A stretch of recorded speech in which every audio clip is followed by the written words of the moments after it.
గుమగుమలాడే గుత్తి వంకాయ కూరని ఎప్పుడైనా ట్రై చేశారా? ట్రై చేయకపోతే ఈసారి నేను చెప్పిన విధంగా ట్రై చేసి చూడండి, ఎంతో టేస్టీగా ఉంటుంది. నమస్తే, welcome back to my channel Sathviraj. ఈరోజు గుత్తి వంకాయ కర్రీ చేద్దాం. మిక్సీ జార్ తీసుకొని అందులో 1 ఇంచు చెక్క, అదేవిధంగా 3 యాలకులు, ఒక 4 నుండి 5 లవంగాలు, 1 స్పూన్ ధనియాలు, 2 స్పూన్ల దాకా పల్లీలు, 1 స్పూన్ నువ్వులు, 5 నుండి 6 కాజు పలుకులు, అదేవిధంగా ఒక చిన్న బిర్యానీ ఆకు,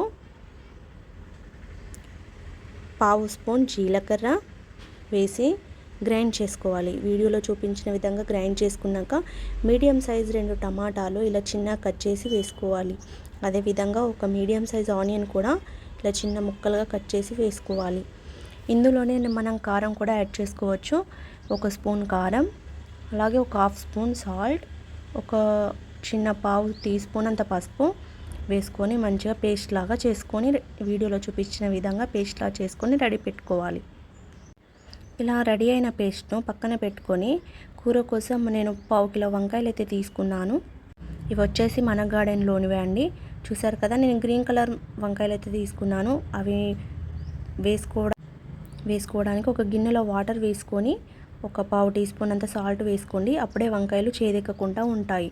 వీడియోలో చూపించిన విధంగా ప్రతి వంకాయకి ఇలా 4 ఘాట్లు పెట్టుకొని ప్రతి వంకాయను కట్ చేసి వేసుకోండి. వంకాయలు లాతగా ఉంటే కూర అనేది చాలా టేస్టీగా ఉంటుంది. సో ఇలా ప్రతి వంకాయను చూసుకుంటూ కట్ చేసుకోండి.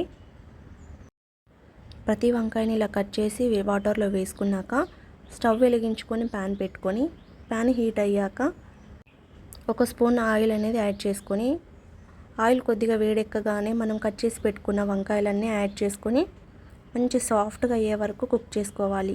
ఒక 50 to 60% కుక్ అయితే సరిపోతుంది. పూర్తిగా కుక్ అయితే వంకాయలు మనకు ఎటు ఇట్లా తెగిపోయినట్టు అవుతుంది. సో చూసుకుంటూ కుక్ చేసుకోండి. బాగా కలపకూడదు, మధ్య మధ్యలో 1-2 సార్లు కలుపుకుంటే సరిపోతుంది.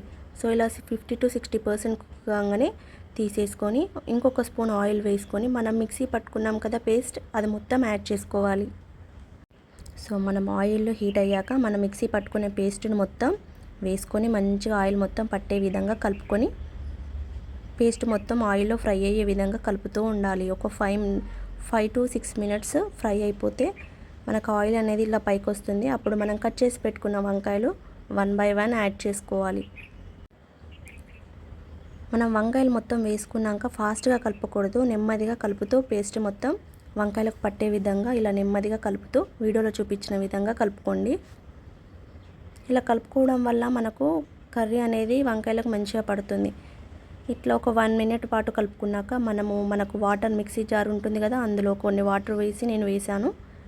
అలాగే 1 గ్లాస్ వాటర్ అనేది నేను ఇక్కడ యాడ్ చేసుకున్నాను. ఎందుకంటే నాకు కొద్దిగా గ్రేవీ అనేది ఎక్కువ కావాలి కాబట్టి.